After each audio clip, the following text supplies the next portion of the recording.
Alors, nous en étions aux notions sur l'ego. Quelle est la volonté profonde de l'ego? Qu'est-ce qui le soutient? Et que veut-il au final? Nous allons voir donc des notions qui sous-tendent l'ego. Eh bien, l'ego, il veut soit guérir, soit être malade. En effet, certains égos sont tellement désorientés qu'ils veulent rester dans la maladie. Et je vous le disais lors de la toute première vidéo, la planète est malade, la société, l'économie, l'être humain, et ainsi chaque individu lambda. Si ce n'était pas le cas, pourquoi continuerions-nous sur les anciens schémas qui ont abouti à ce contexte si singulier de l'année 2020 ? Nous savons nos erreurs, mais nous ne changeons peu ou pas notre mode de vie, nos habitudes. Or, nous sommes tous responsables de cela. Tous, sauf peut-être ceux qui sont déjà à vivre hors système, en communauté autosuffisante ou qui s'en approchent. Bravo à vous. Alors voulons-nous guérir ou continuer à souffrir? Pour revenir à notre exposé, ajoutons maintenant que les corps énergétiques répondent à des besoins, tandis que l'ego, lui, répond à des désirs. Le désir de guérir ou le désir de souffrir. L'équilibre entre nos besoins et nos désirs est en perpétuel mouvement et nous entraîne soit vers la guérison, soit nous plonge dans la maladie. Je vous propose d'en faire vous-même l'exercice. Ici et maintenant. Quel est votre besoin émergent? Quel est votre désir émergent? Et comment les satisfaire par un acte concret? Vous pouvez même stopper la vidéo et y revenir plus tard, il ne tient qu'à vous d'appuyer sur pause. Si vous trouvez cette cohérence, alors vous devriez être en chemin vers la guérison. Et si ce n'est pas le cas, alors vous faites face à votre souffrance.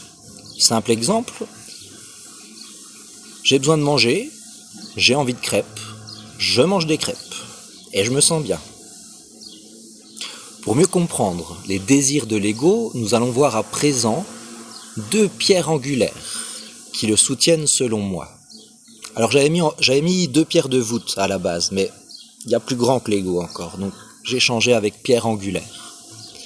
Ces deux pierres angulaires sont d'un côté l'unité ou la séparation, et de l'autre l'espoir ou la fatalité. Premier point, unité ou séparation. Si l'intention de base est l'unité, alors vous créez un monde fantastique. Si l'intention de base est la séparation, alors vous créez un monde catastrophique. Et n'allez pas me faire dire ce que je n'ai pas dit. Nous avons besoin des deux. Mais la séparation n'est à utiliser que quand l'objectif de base est l'union. C'est mon point de vue actuel. Prenons l'exemple du Père Noël. Remettons-nous à la place d'un enfant qui réalise qu'il n'existe pas. Ceci n'est qu'un modèle parmi toutes les possibilités existantes, soit une singulière pour chaque enfant. Cet enfant-là, son énergie spirituelle, elle est coupée, sa foi a été coupée. Son énergie mentale est dans le désarroi, la confusion. Son énergie émotionnelle est dans la tristesse, la colère. Son énergie sentimentale est dans la trahison, le dégoût. Et son énergie corporelle, peut-être qu'il pleure ou qu'il se replie sur lui-même. L'intention des parents est a priori basée sur l'unité de Noël, la magie. Mais quel chemin mène à la réalisation de cette intention? Le fait d'imposer une foi, c'est celle-là. Pourquoi l'enfant ne pourrait-il pas avoir le choix? Pourquoi on lui impose? Il paraîtrait qu'à Noël, ça se passe comme ça. On pourrait lui présenter sous cette forme. Car comme nous le faisons, par coutume, l'ego de l'enfant ne peut réagir qu'en érigeant des barrières, puisqu'on l'a bafoué dès le départ. Donc oui, je pense que cela change tout, et je ne suis pas pour autant contre Noël. Mais mon désir de contradiction répond au besoin de vérité, et aboutit à un conflit constructif. Est-il bon d'introduire le message ainsi? Ce message est-il tolérable pour l'ego de l'enfant? L'intention de faire du bien justifie-t-elle ce procédé? Une autre vision est-elle possible? Et si l'intention de base des parents était en fait la séparation, inconsciemment, imposer à son enfant une croyance qui le sépare de sa foi propre et de la puissance de son ego. Je vous laisse réfléchir sur cet exercice.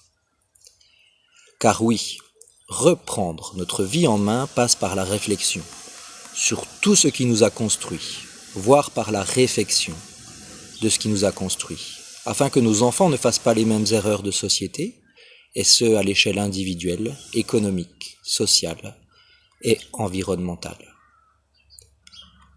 Transmuter des événements dits positifs et y voir ce qu'il y a de négatif, afin de les rendre encore plus positifs. Transmuter des événements dits négatifs et y voir ce qu'il y a de positif, afin de les rendre moins négatifs, voire totalement positifs. Telle est la voie pour sortir véritablement de la dualité, à atteindre la plénitude de l'être. Et atteindre la plénitude de l'être. Dans l'union aux autres et à l'environnement, car la guérison est la réalisation de soi. Prochaine vidéo, la deuxième pierre angulaire. Je coupe là, ça fait déjà long. À toutes.